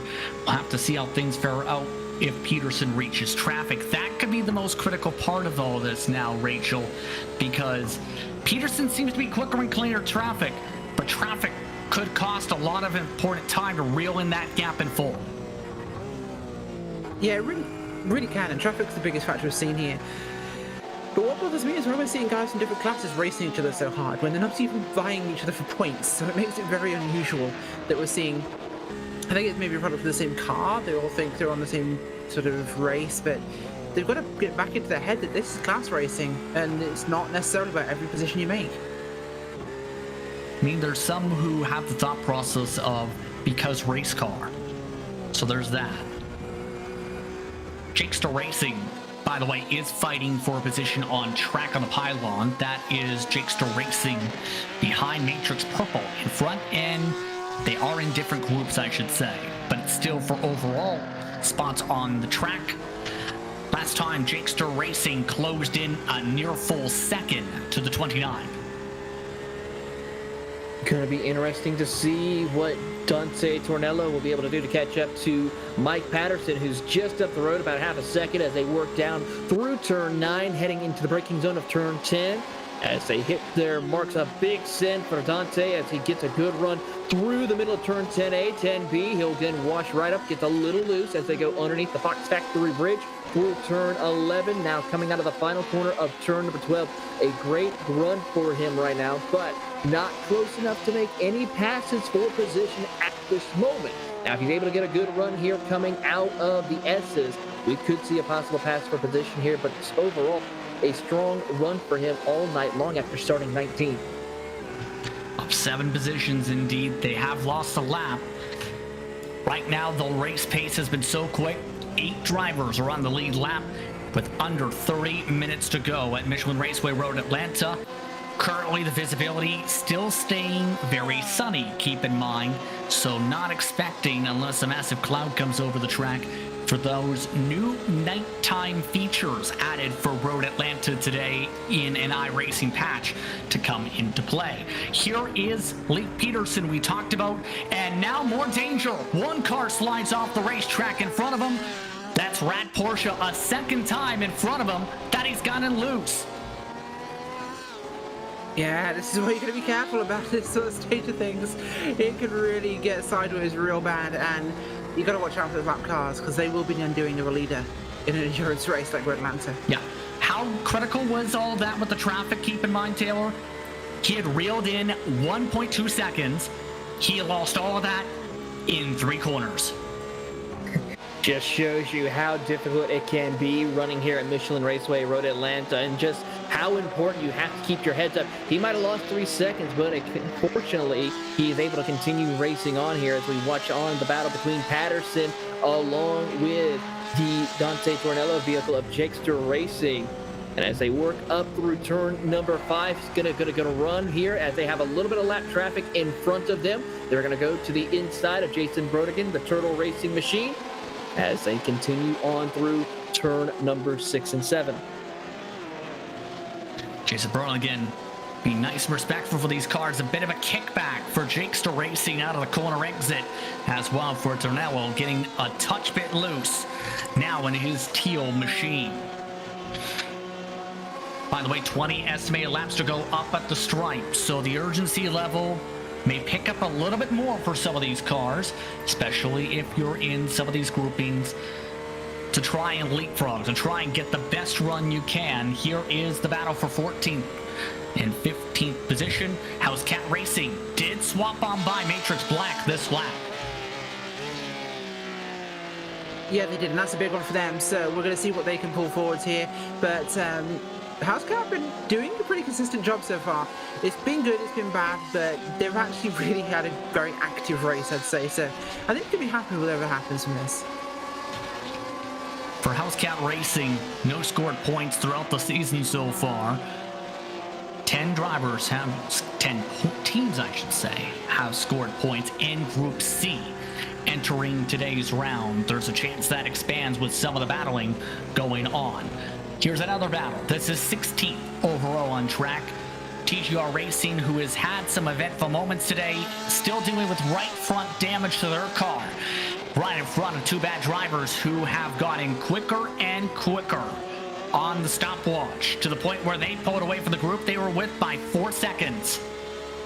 I think they need to change their name from 2 bad drivers to 2 average drivers, because that's where they've been averaging out, just in that 17th position all night long, as they will continue to see if they can get maybe 1 position so they can be above average a little bit as they chase down the TGR Racing of Oregon Gerlap down the back straightaway. as they approach turn number 9. Not close enough to send it in as they get to turn 10, but they are there to capitalize if a mistake were to happen. Here they go into turn 10. There you see a big send by Albano. He can't quite make it stick, but he dearly sent his nose to the inside of Organ Gerlach. That got very risky, to say the very least. Again, Group C car in front in this grouping. The two bad drivers looking to try and see what they can do in this fight at this point. Try to take the high line. TGR Racing lets on by the 131 once more for 16th on track. That has allowed a team that had a very big contact, hitting the curb and making contact with one another. A big mistake as he ended up sliding and using the curbs as a ramp. And in turn, that has checked up the entire pack. Well, you had to open your mouth, didn't you? Unfortunately, Eric's going to go and post this on Twitter now and blame us for it. So we have to be a bit sorry there. Commentators. That's in reference to one of our social media members for Podium Esports, Eric Messer, who argued that a hot dog is also a taco. Meanwhile, two bad drivers having a hard fight now with Gem Pop Racing right on behind and several more cars in this train. Two bad drivers lets on by the 83 machine in this train, and more contact nearly, and that launches the 83 into the sand trap. Tough break right there for Chris Siborowski. He's going to try to get it turned around and gets back on the pavement, and then continues on his way, but drops back to the 19th spot. As you'll see here on the replay, there you see the contact as they enter. I'm pretty sure race officials are going to be having a look at that, as we watch on Gabriel Albano looks like to make some contact to the back bumper of Siborowski. A bad situation going to worse, as now two bad drivers is in 16th. We see the battle, meanwhile, down the straightaway. This is a choo-choo train featuring various different groupings of cars, as at the moment, on some of these drivers in this train, 12th on back or so, trying to scramble through. You also have Matrix Blue mixed in, the 5th place car on circuit. You also have Turtle Racing that ended up lapping on by, so a bit of a hodgepodge of respective classes and respective lap cycles coming into play. Here's an opportunity for a pass attempt. Flying Ryan Racing taking advantage of one car, letting by the others. Matrix Purple gets leapfrogged as a result of that courtesy. Yeah, this is one thing you'll see in multiclass racing. The position you're in. Your contact behind him. Down. Matrix Purple and Jakester Racing just about made contact because Matrix Purple got dived underneath by that Jakester Racing machine and had to take some of the curbs in the grass for evasive action. Yeah, you'll take a look right there. Unfortunately, that is something that happened for us there, as at least evasive action means you stay in the race is more important. Lost them some time. They're still with Matrix Purple, though, because they then overran the curbs through turn 5. As all this is shuffled about, Van Hondo has gotten himself some clean air for the first time in a while. He has lapped as high, still as 8th, 57 seconds back as Matrix Green compared to them on stopwatch. May get to them for the final few stages, but there's only a few more groupings to go for them to have to deal with. It's been set sail away for Lone Wolf Motorsports, and they have done exactly what they need to and then some with the struggles of Matrix Blue today to try to get themselves a title. They certainly have, as there you see Cameron Martineau trying to see if he can make up any ground whatsoever, but it's going to be a tall order for them as they still are about now 8 seconds back from Ed Eisenring. They've made up a momentous amount of ground since we last checked on them, but as you now are on board with the Jakester Racing car on screen, he's still going to try to see if he can catch up to Mike Patterson and get around him one way or another, whether it be off-road or on the racetrack. We'll find out as they work out of turn 5. And you see behind them, though, things could get ugly with some of these lead lap cars trying to make their way through. Q Cup Racing with Jason Stanley behind the wheel is right behind the tire squealing. Then you have the sole driver for today in TDRA Racing, who is trying to continue his resurgence from dead last race. You'll remember from the opening spin of the race. to the top 6 if he can make a pass soon. Bit of a rampage back through, especially on his own. So an impressive drive, if anything, the most impressive drive, considering he was at one point backwards in a wall at the start of this race. That's incredible. But now, we'll see how things fare out. The traffic has let on by Q Cup Racing. Jakester Racing down the meat in the sandwich for this. Watch for the dive, though. Possibly no. Raphael Rim electing to be patient instead of the dive through turn 1. In this regard, that could lose them a bit of time for the time being after that potential send. Give credit to Q Cup as well, Taylor. Up 10 positions. They've also done what they need to do, at least to go head to toe with We Was Robbed. He's among the biggest movers overall. In fact, the biggest mover of the race. He certainly is. 10 positions since the drop of the green flag showcases the strong driving capability of the Q Cup Racing team of both Ed Eisenring Ed Eisenring or Q Cup Racing's Jason Stanley actually behind the wheel, but still a strong performance for that team as we continue to watch them progress on. There's still not a ways to get into the top 5, but a strong finish for them in their group is a good opportunity to get some good points tonight. Can keep in mind, it was a 1-point separation between Q Cup and We Was Robbed entering today's race in the standings. And Equipmentees was also within a decent range to try and battle for a championship for the season finale later on this year. Up the road, Q Cup Racing loses an official spot on the racetrack, but still maintains the respective class positioning with that swap. For now, with the 8 machine 40 seconds back in the race later again, Q Cup Racing currently second in the respective class. Yeah, that's big for Q Cup, and I think this is the time in the race where you have to let people through who are not in your class. You've had fun racing, now be a grown-up and let people through if they're not racing you, because you want to finish where you are. There's no point causing a potential crash or being involved in something when you didn't need to fight. A great point, and that comes down in turn, Taylor, to you need to race smarter, not harder, in these types of races in turn. That's always the case when it comes to endurance, multi-class sports car racing. Drivers just need to be patient, mind their P's and Q's, and make sure that they have that balance of aggression, but patience. And that's what a lot of the drivers that you see out here tonight are very well known for. In fact, that's what the PCA is always well known for. Drivers who are patient, working together with each other, especially if they're not in the same classes. Now, granted, if they're in the same class, they are very competitive but respectable amongst each other, as we see one of those drivers, Raphael Amarin, who has had a strong performance in all PCA competition, followed by Jason Stanley, who's right behind him for that 7th position. Just seen at the side of your screen, by the way, that was Housecat Racing being passed by your last car on the lead lap, Matrix Green. Matt Scott has been having some issues, including a spin through the grass for the past few laps.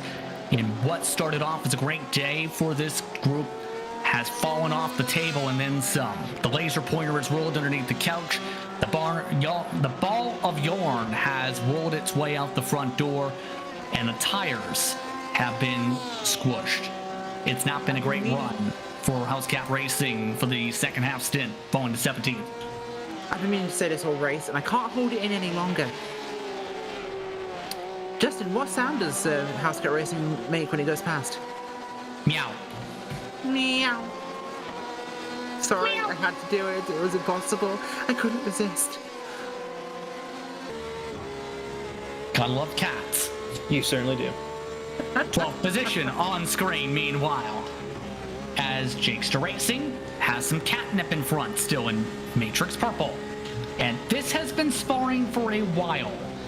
Keep in mind, Matrix Purple has been letting cars go significantly and struggling in this particular sector 2 of the past 5 laps. Again, mistakes through the S's, bottle things up, and continue to check up. Jakester Racing on behind. Certainly is the case right now as we watch the Jakester Racing, the car without a Jake, as we all know and love. trying to find a way to catch him up to be in the matrix, trying to get around that matrix purple as they work out of turn number 7. Down the back straightaway they'll go. And as they work down that back straightaway, still not close enough to make a send, but we have seen a lot of drivers send it in deep through the 10A, 10B complex of this circuit. And also we've seen a lot of calamity happen there, but so far not close enough to make a pass. Dante Tornello will have to wait another lap to see if he can make up some ground. By the way, car you just seen now pop up on your screen, that's Matrix Black. Had a massive lockup you've seen with Gen Pop racing to their left side. They've now fallen back as several seconds as a result of trying to scramble their car. They're trying to run behind the next machine up the road, who is Matrix Green in 8th position. But House Cat Racing in turn, as a result of those mistakes, is right behind them. So just like that, the ball of yarn has rolled its way back inside the house. I think it certainly has. The cat pups rattled and they're back on the sofa scratching away. We'll see what they can do with this as we keep really wearing out these cat puns like the sofa itself. But no, they are actually doing a really good job right now.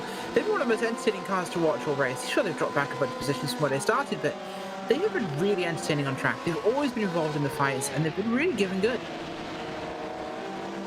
Some entertaining fighting amongst them indeed. Matt Scott still trying to find a way around. Jakester Racing still riding amongst the train of respective competitors. We're now in the home stretch. Keep in mind, Taylor, under 12 minutes to go on the clock. That leaves us with about 9 estimated laps to go. Leader expecting to take 8 estimated this time by. That aggression expected to pick up with battles like this one. You see, for example, again, 16th overall on circuit, back side by side. Near contact as they go off to the grass to touch Matt Scott. Still able to outbrake the next cars to the point where he checks up the car behind in the 83. Yeah, it's Chris Siborowski. He's going to take a peek to the outside, tries to cross over, can't quite make it work as they work their way through turn 12 with 11 minutes left to go on the clock. This is going to be crunch time, and y'all, people are probably going to roll their eyes after this. We're probably going to see a couple more cat fights before this is all said and done. I think we might, but as things are going, it's definitely picking up pace across the field as we go. Looking at Dante Tornello right now for the Jakester Racing Machine. Those guys are up 6 overall from where they were, and it's a good run from them, but they're still not far from the front in their class. In fact, I believe they're about 1, 2, 3, 4th place right now. Can they catch Quick Test? It's going to be a stretch, but they're not too far away. They could do it. That is a possibility as long as they keep the pace together and make a move. That's going to be the critical part. Because if they continue to fight like cats and cats, then it's going to continue to be busy in that regard. 10 minutes to go. Up on the board. Let's now follow along with Matrix Blue. They have reeled in one of the top drivers and storylines of the day, the Group B leader. We was robbed racing. Looking to try and leapfrog one more overall spot, but for them, it just hasn't clicked the way they were looking for. You have to think, Taylor, with them being in a situation where they were 6 points back or so, they're in a spot where they fall out of the mathematical range for a title, if things stick. It certainly does, and that's going to be a tough break for them, but they have to continue fighting. Anything can happen here in the closing stages. 9.5 minutes left to go on the clock, and we've seen how some drivers have had mistakes. We've even seen drivers in other events, such as our race leader, who struggled with a small mistake in the late stages of a race. So we have to keep in mind that he could still have a chance to battle for a championship. It's going to take a bit of mistakes to come into play, but in what has been a very dominant season for Lone Wolf Motorsports with 9 minutes to go, all they need to do is stay out of trouble. The downside, along the same straightaway as them right now, they have 9 to 10 lap cars to think about and try and maneuver before they take the checkered flag once more at Michelin Raceway Road, Atlanta. And that's going to be the important part, hoping there are 0 mistakes from the traffic, 0 holdups, 0 lockups, and for sure, no incidents. Yeah, these dying moments are often when we see those mistakes happen. It's when people just put a foot wrong and it ends up with them in a very difficult situation. Now, it's going to be real tough to see if that can come off, but it's possible. You just got to be so careful. This track will surprise you. There's so many different spots in turn where we can see that trouble. We've seen that with turn 5, turn 7, turns 10A and 10B throughout the day. And now the true tests are to come into play as we take a look at that battle for 16th once more. Certainly we'll have to see what will happen here in these closing stages as they work on through. It's going to be 7.5 minutes left to go on the clock as you watch the battle here. I believe that's the Mad Cats Racing or the House Cats Racing going up against Chris Siborowski. As we'll see Siborowski, he's going to take a look to the inside. He's going to try to send it in, but not close enough. Has to back it off. A little brake check up there for Matt Scott. All getting dicey amongst these respective competitors. Scott again defending to the inside line to the corner. Still not willing to sacrifice this 16th overall position on the racetrack. Yeah, and right now that's going to be a position he has to try and really hold. It's what he needs to keep, but it's going to be risky. GP Sim Sport looking very fast at the moment. Don't forget, Taylor, that respective organization has had success throughout the season. They finally get on through for 16th. And keep in mind, GP Sim Sport had seen them get max points at Spa. Not been the round tonight, but still showing their speed late. They certainly are. That's just a shame that it's towards the end of the race where they could have possibly capitalized on this to battle it out for maybe a top 10 or maybe even a top 5 finish here. Chris Siborowski, a very strong competitor in the PCA, has always had a strong going here. As here we see Leon van Hansel, a race leader, coming down the back straightaway. Here he's going to have about 6 minutes left to go when he comes down through turn 10A, 10B.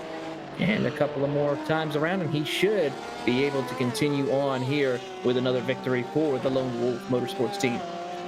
5 estimated laps to go from Michelin Raceway Road Atlanta. With that lap starting, his interval has gone back to what it was at the start of the pit cycle, 12 seconds as a result of Leif Peterson and the amount of traffic he had to deal with.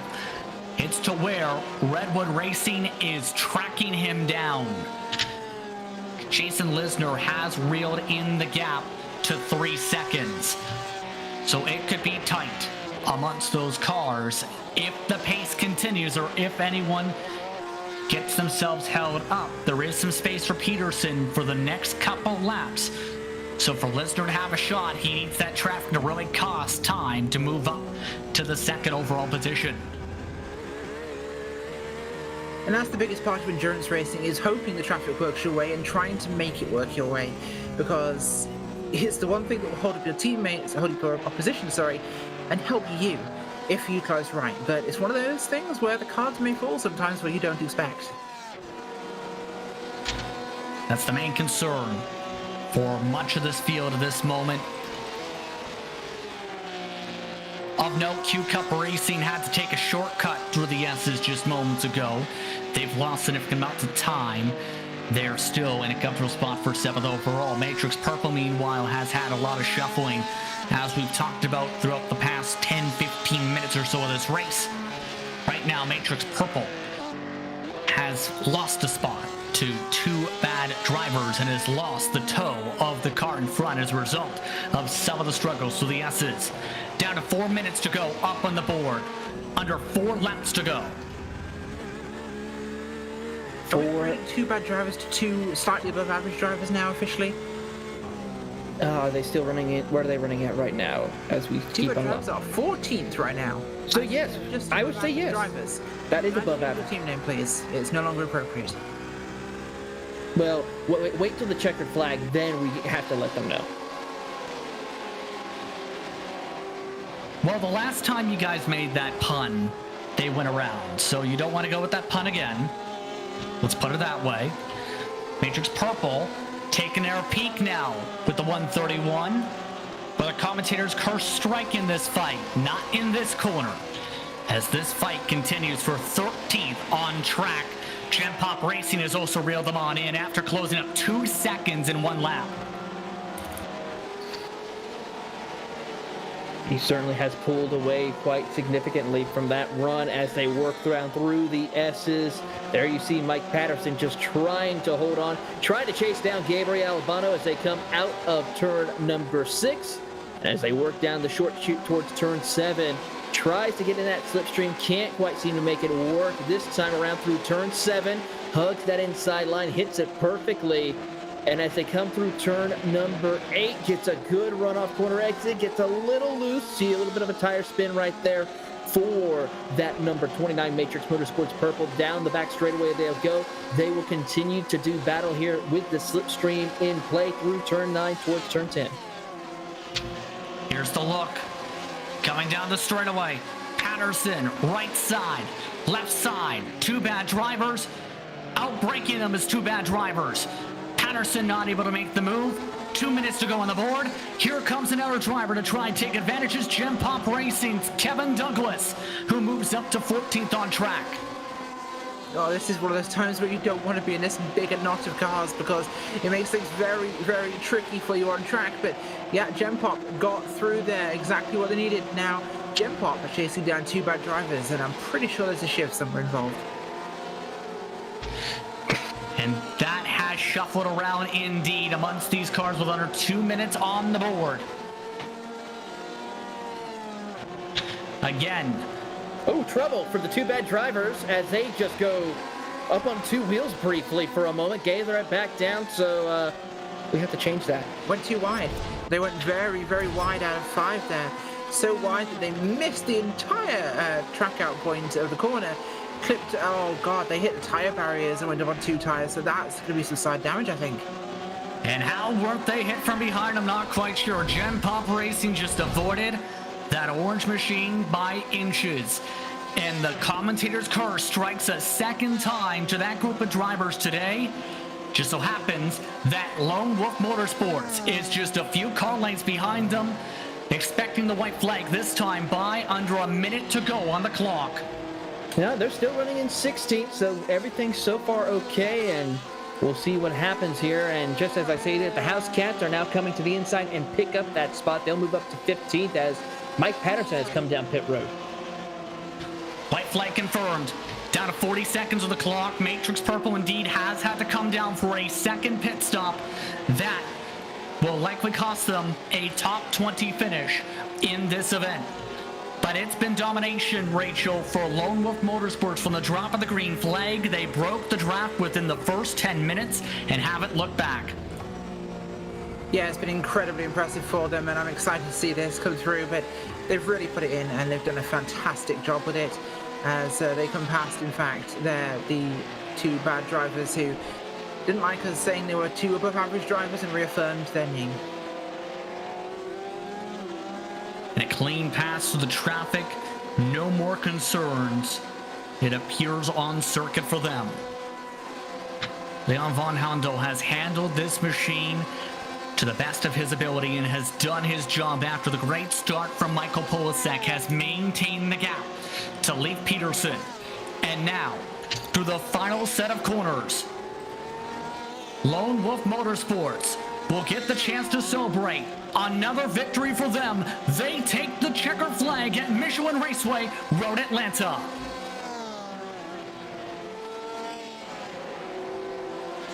And behind them, things are getting aggressive for 4th overall on the track with some of the competitors in front. Cameron Martineau loses the ground that team needed for the final race of the season. 4th overall on the board. Your Group B checker flag getting ready to wave for We Was Robbed Racing, a top 5 car all day. And in the end, they take home a class victory. That battle for Group B goes down to the final race. And a quiet second half of the race as well, Taylor, for Matrix Green, Klaus Nielsen, ready to take home the checker flag, last car in the lead lap. They certainly do as they work down the back straightaway for the final time. These drivers have had a phenomenal season, and they're going to try and go and battle for a championship in the final round. Through turn 10A, 10B for the final time underneath the Fox Factory Bridge, and they will then go to win here for your Group C, Klaus Nielsen and Matthew Siddle with Matrix Green. An impressive drive for the Matrix Green machine, and they score very valuable points for that Group C battle as well, with how tight that respective grouping was entering today. Last, the drivers now crossing the stripe here at Michelin Raceway Road Atlanta all have completed the final lap of today's event, and in the end, an eventful one. From Michelin Raceway Road Atlanta, we can confirm one thing. Due to one driver being in TDRA Racing, they have seen their position on the iRacing board shuffle from the top 7 to 27. So that moves a few drivers behind them up one respective position. Lone Wolf Motorsports, though, takes the top step of the podium and completes a top 4 sweep for Group A in the standings. Imperial Motorsports Shake was 10 seconds back at the time of the checkered flag. Redwood Racing comes home in third. Matrix Blue, though, did get within 0.8 of a second of them at the top of the checkered flag. We Was Robbed Racing came home with the Group B victory. They were 5th overall, with Q Cup Racing just a few seconds behind. Matrix Green was the last car in the lead, lap 7 on the board. They win Group C today. Booth Brothers Racing had a great recovery drive, 8th on track. After being involved in some of the early incidents of the day, they come home 5th in their class. And Flying Lion Racing rounds out your top 9 overall, 2nd in Group C today, Rachel. Certainly is, of course, and coming up behind them in 11th, we're looking at Jakester Racing with Team GP Sim Sport in 12th overall, 13th Jump Up Racing, Housecat in 14th there, 15th Two Bad Drivers with 16th Matrix Black, ARPCA Daves in 17th, with 18th Matrix Purple.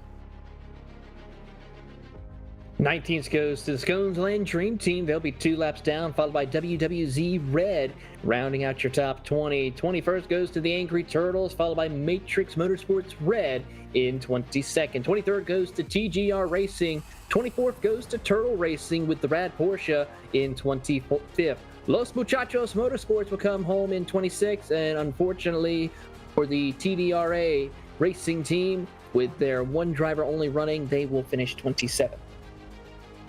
Get a tough break for them again. We talked about fair share required by iRacing, that becoming a factor for their respective positioning up on the board. But it was Lone Wolf Motorsports who took home the checker flag today and secured themselves a significant points margin in the standings, let's put it that way, as they get the chance to celebrate today's action. Leon Van Hondo and Michael Polasek now join us in the broadcast booth. Turn to you first, Leon. Big victory for your team today, coming away by 10 seconds. How are you guys feeling after such a dominant performance today? Yeah, this was great. This was great. So we had an opportunity to secure the championship with the win today. So yeah, we put in the homework and it all came together today. So that was great. Absolutely. And Michael, turn to you. Your pace was strong at the start of this event today. How difficult was that to try and break the draft and then get as big of a cushion as you could? Honestly, I was taking it really easy. Rafael Amarim, qualifying on pole, he had so much pace. So I was more concerned about him than anyone else. Pretty much because it wasn't the most comfortable with the car, I just decided, you know what, I'm just going to take it easy, not really push, go like maybe 75, 80%, and whatever happens, happens. And fortunately, I was able to just get comfortable enough to slowly start building out that gap, and it all just happened naturally. It was an intriguing race overall, and you mentioned as well the importance of the championship in turn with the homework put in. Leon, what's your approach like going to be for the finale in turn, knowing you've got that possibility in turn mathematically of that title? Yeah, so we'll have to see, kind of get together. I mean, Suzuka's going to be all about fun then, right? So yeah, we'll have to see how we're going to approach this, but probably approach it like any other race, come prepared and give it our best shot. Absolutely, and in turn, it's going to be intriguing how things fare out. I want to ask you one quick question in terms of that, Michael. What's your opinion on how Suzuka could fare out for your team? You know what? I feel like we're gonna give it everything we got. Rafael Amorim's pace this week was definitely a wake-up call, so we're gonna be putting everything that we can into our Suzuka setup and getting as much practice as we can on that track, because it's definitely not an easy track, and setting a car up for all sorts of corners. I mean, you got like the hairpin, the 130R, spoon, a bunch of like really high speed and low speed corners, and it's definitely going to be a challenge, so we definitely got to start prepping for it. Congratulations, guys, on the run tonight. All right, thank you. Thank you very much. That's Leon Von Hondo and Michael Polasek. They're the Group A winners for Lone Wolf Motorsports. Domination from them. They led just about every single lap up on the board, but Group C had some intriguing moments, but in the end, it's Matrix Green, who ended up having a calm second half of the day to take home the checkered flag for that respective grouping. They're with Rachel Whiteford. Certainly are, guys. A fantastic run today and a great result to pull in here in the end. Just tell me how it was on track.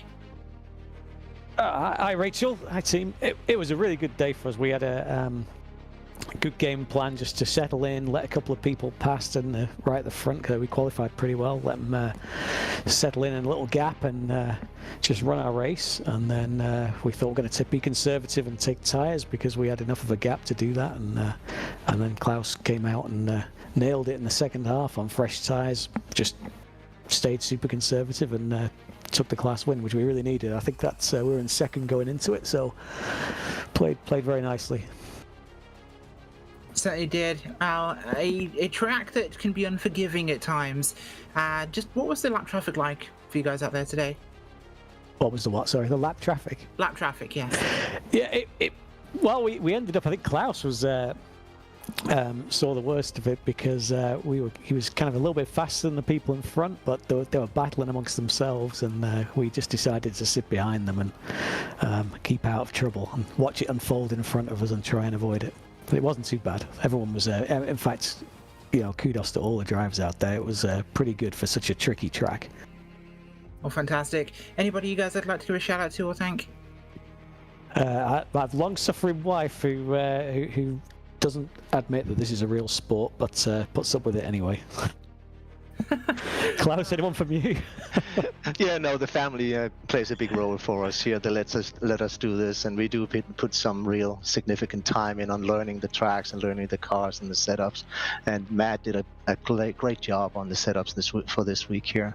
So, yeah, thank you everybody, and thanks to Matrix for the opportunity we have to work with all of them. And one last shout out to Klaus. He's the team grinder and put in over 1,100 laps of practice for this race. So big shout out to him. Wow, crazy. Well, Matt Siddall and Klaus Nielsen of Matrix Green coming home with the Class C win. Okay.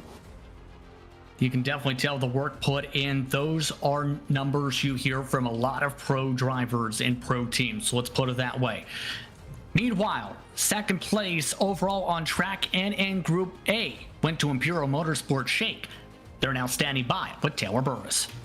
Here with Christopher Pies and Leif Peterson. Gentlemen, a strong performance for you running inside second place pretty much all race long after that. And tell us about how the conditions were for you out on the track. Well, the track was pretty good. It was a little warm in the beginning, but the car was nice and hooked up. I know during my first stint, when I had a new set of sticker tires on, it was fantastic. And the car just kept getting faster and faster as the track started cooling off later on in the day. And then handed it over to Leif, and he was able to carry the torch and bring us home in second. Leif, wanted to come over to you now. Do you feel like you had anything to catch up to Leon in order to challenge for this race win? Not really. He had a huge gap. I knew if he just did what he knows how to do, I wouldn't catch him. But I pushed as hard as I could until my tires went away and scared me a little. Then I just backed off and said that's not smart. Well, as we look ahead to the final race of the season, we head to Suzuka. How confident do you two feel about going to try and challenge for a race win against the Lone Wolf Motorsports team? Well, Lone Wolf's been good all season. I mean, they're just incredibly quick, and both Leon and Michael are they're the ones to beat. But both Leaf and I, we've got a lot of experience at Suzuka. We both love that track. We think it's a great driver's track, so it'll definitely enable us to kind of show off what we can do, and hopefully we have the car and the day to bring it the fight to Lone Wolf. Well, we look forward to seeing you guys at Suzuka, and congratulations on your podium finish here at Michelin Raceway Road Atlanta. Thanks, Taylor. Thanks, guys. Thank you, Taylor. Christopher Pies and Leif Peterson, of course, from Imperial Motorsports Shake, coming home in second place in the Group A. I'd like to thank them along with Lone Wolf Motorsports as well as Matrix Green for taking the time to speak with us during post-race coverage here on Podium Esports. Now turn to you first, Taylor, for final thoughts. Tonight was an intriguing race, some dominating performances, some great battling, in turn, some exciting fun here at Michelin Raceway Road Atlanta. This track always has provided excitement, whether it be in the real world or the virtual world. Michelin Raceway Road Atlanta provides that unique opportunity, high stakes, high speeds that we all love when it comes to sports car racing. As we look ahead to the final round at Suzuka, drivers are going to have to batten down the hatches, as this is a chance for some to take home the championship, some to clinch it, and some to have a fighting chance in order to maybe steal one away from their competitors. We'll see what happens come October. And in turn, Rachel, Suzuka is not going to be an easy track in itself as well to see how these competitors fare out to close out the season. There's some good passing zones, some technical sections along that circuit, but it's one that can be fairly challenging in turn to make sure you get through cleanly. Yeah, it really can be, and it has a few more opportunities, I think, and it presents a much different challenge to this one, and being a much longer lap, we'll see a lot more, I think, fatigue factor in there. It's all going to be intriguing, and it's all going to be happening that season finale on a very spooky night, October 31st. You can catch the season finale once more from Suzuka. But on that note, it's time to say goodbye here from today's action in what was some intriguing, entertaining racing from Michelin Raceway Road Atlanta.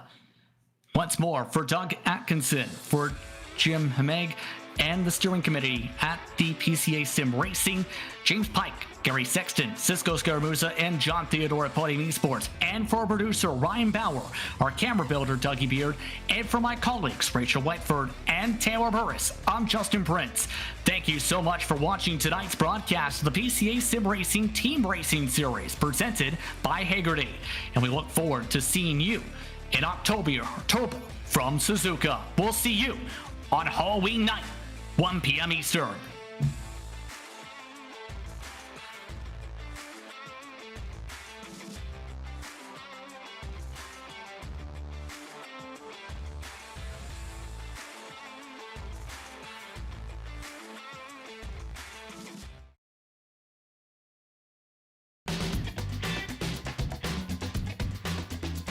Hagerty is the world's largest provider of specialty insurance for enthusiast vehicles and supports keeping car culture alive through youth programs, the Historic Vehicle Association, the RPM Foundation, and more. Hagerty is home to key programs such as the Hagerty Drivers Club, Hagerty Drive Share, Hagerty Valuation Tools, the Hagerty Drivers Club magazine, and much, much more. For more information, visit their website at hagerty.com. PCA Sim Racing is proud to have Hagerty Motorsports as its 2021 title sponsor.